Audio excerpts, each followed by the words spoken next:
Telugu capital భక్తి TV వీక్షిస్తున్న ప్రేక్షకులందరికీ శ్రీమాత్రే నమః. కనకధార స్తోత్రంలో 12వ శ్లోకాన్ని ఈరోజు మనం చెప్పుకుంటున్నాము. 12వ శ్లోకం. నమోస్తు నాళీక నిభాననాయే నమోస్తు దుగ్ధోదధి జన్మభూమ్యై నమోస్తు సోమామృత సోదరాయై నమోస్తు నారాయణ వల్లభాయై.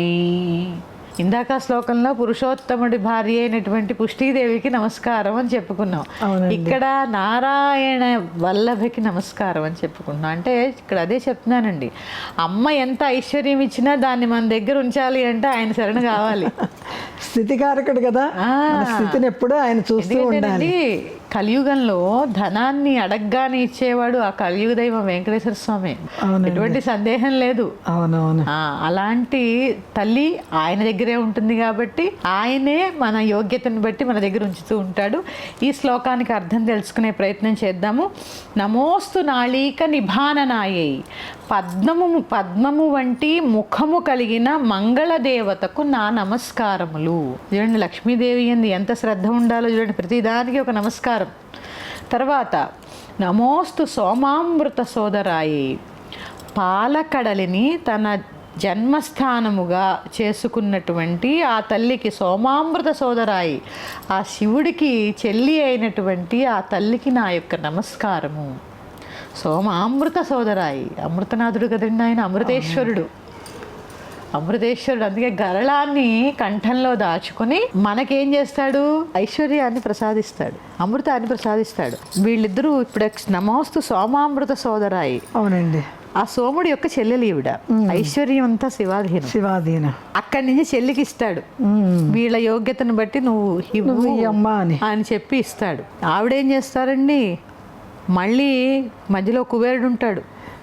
అవును కదా, ఆయన సగం, ఆవిడ ఆల్రెడీ మనల్ని పరీక్ష చేసి యోగ్యతను బట్టిస్తే కుబేరుడు ఇంకా పరీక్ష పెట్టి ఇంకా ఉన్న యోగ్యతలో ఉన్నవి కూడా తీసేసి ఇంత ఇస్తాడు.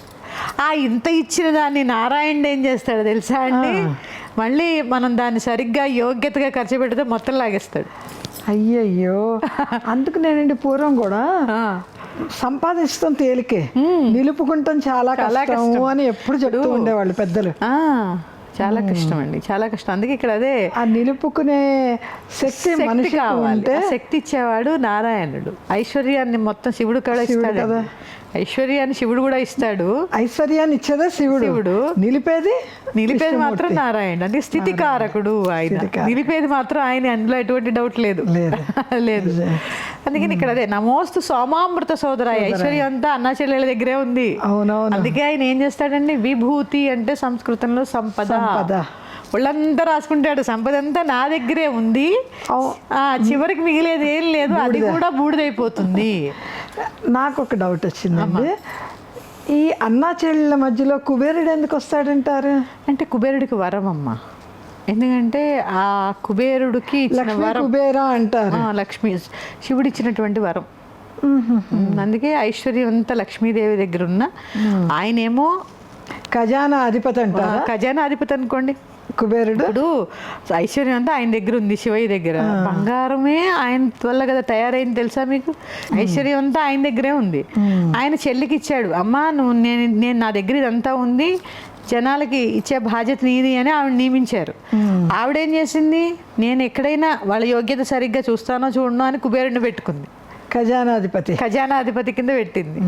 ఆయనమ్మ చాలా అండి, కుబేరుడు అంత ఈజీగా ఇవ్వడండి. అంటే అమ్మవారు ఏంటి, అమ్మ అని పిలిస్తే కరిగిపోతుంది. అందుకే కుబేరుడు పక్కన తాళం తీయడు తొందరగా. ఆయన అసలన్నీ లక్ష్మీదేవి ఇమ్మన్నా కూడా అమ్మ ఇంకోసారి చూస్తానని చెప్పి వెతికి మరి ఇస్తాడు. అందుకే ఇక్కడ ఏమైంది, నమోస్తు సోమామృత సోదరాయై నమోస్తు దుగ్ధోదధి జన్మభూమి. తెలుసు కదా, పాలకడలిని తన జన్మస్థానముగా చేసుకున్నటువంటి శ్రీ పద్మాలయాదేవికి వందనము. అలాగే అమృతమునకు దానితో పాటు ఉద్భవించినట్టు చంద్రుడు కూడా వస్తాడు ఇక్కడ. సోమామృతుడు అంటే సోమామృతుడు. అమ్మతో పాటు ఉద్భవించినది ఏంటి అంటే అమృతము. లక్ష్మీదేవి అలాగే సహోదరుడు కదండి మరి. చంద్రుడు కూడా వస్తాడు. చంద్రుడు కూడా వస్తాడు. చంద్రుడు కూడా సోముడు అంటే శివుడు అనుకోవచ్చు, సోముడు అంటే చంద్రుడు అని కూడా అనుకోవచ్చు. అంటే ఆ అమ్మతో పాటు ఉద్భవించిన వాళ్ళు కదా వీళ్ళిద్దరు. ఆ చంద్రునికి తోబుట్టువైనటువంటి మా తల్లికి ప్రణామములు. ఎంత చక్కటి వర్ణనండి. ఆ తర్వాత నమోస్తు నారాయణ వల్లభాయే, ఆ భగవాన్ విష్ణుమూర్తికి నారాయణుడికి ప్రేమాస్పదురాలైనటువంటి ఆ తల్లికి నా యొక్క వందనములు. అక్కడ లక్ష్మీదేవికి చూడండి ప్రతి చోట వందనము, నమస్కారం, వందనం వందనం వందనం. వందనాలు. ధనమందు వందనమే ఉండాలి. ధనమందు వందనం ఉండాలి. ఎందుకంటే మా ఆంధ్రాలో పదం చెప్తారు, అల్లరి చేసినా కుదురు లేకపోయినా వందనంగా ఉండు అంటారు. మీరు ఎప్పుడైనా విన్నారో లేదు? విన్నాను. వందనంగా ఉండు అంటే కుదురుగా ఉండు, అంటే పద్ధతిగా ఉండు, వినయంగా ఉండు. అంటే ధనము యందు లక్ష్మి యందు లక్ష్యము ఉండాలి. అందుకే నమోస్తు నమోస్తు నమోస్తు అని ఇక్కడ అనేక నమోస్తులు వస్తాయండి. అలాంటి తల్లికి చక్కగా ఈ ఉసిరికాయలు ఒక చిన్న పరిహారం కూడా చెప్తానండి. చాలా మందికి ఆర్థిక ఇబ్బందులు ఉంటూ ఉంటాయి, ఎక్కువ మందికి ఉంటాయండి. వాళ్ళు ఉసిరికాయని చక్కగా మీరు రాసి ఉసిరికాయలు దొరుకుతాయి కదా. అవునండి. వాటిని ఒక 5 తీసుకుని ఎండబెట్టేసేసి బీరువాలో పెట్టుకో. ఎండపెట్టేసి బీరువాలో పెట్టుకుని ఎండిపోతాయండి ఉసిరికాయలు కాయపళంగానే. అదే బాగా. మరి ఆ ఉసిరికాయ ఇచ్చే కదా శంకరాచార్యుల వారు ఈ కనక దారి గురించి ఉసిరికాయలు అయితేనండి కొంచెం కుళ్ళి బూజు వస్తుంది. కొద్దిగా డ్రైలా చేసేసుకుని పెట్టేసుకోండి. మనకి ఎప్పుడు ఒక 5-6 నెలలు అయితే మళ్ళీ వస్తూ ఉంటాయి. మార్చుకోవచ్చు. నిజండి ఉసిరి దీపాలు పెడుతూ ఉంటాం. ఉసిరి దీపం కార్తీక మాసంలో చాలా ముఖ్యమైన విషయం కదండి. అవునండి. ఉసిరికి ప్రత్యేకత అండి. నారాయణ స్వరూపం కదా, లక్ష్మీనారాయణ స్వరూపం. అందుకే తులసికి ఉసిరికి కళ్యాణం చేస్తూ ఉంటాం కదా.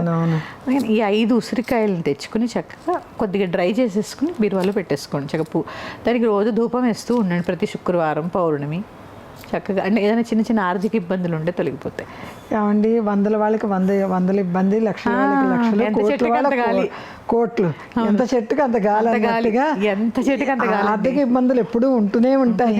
అవును. ఎంత అంటే ఆ లక్ష్మీ కటాక్షము, ఆవిడ అనుగ్రహం మనపై ఉండి కొంచెం ఈ బాధల నుంచి విముక్తి కలుగుతుందండి.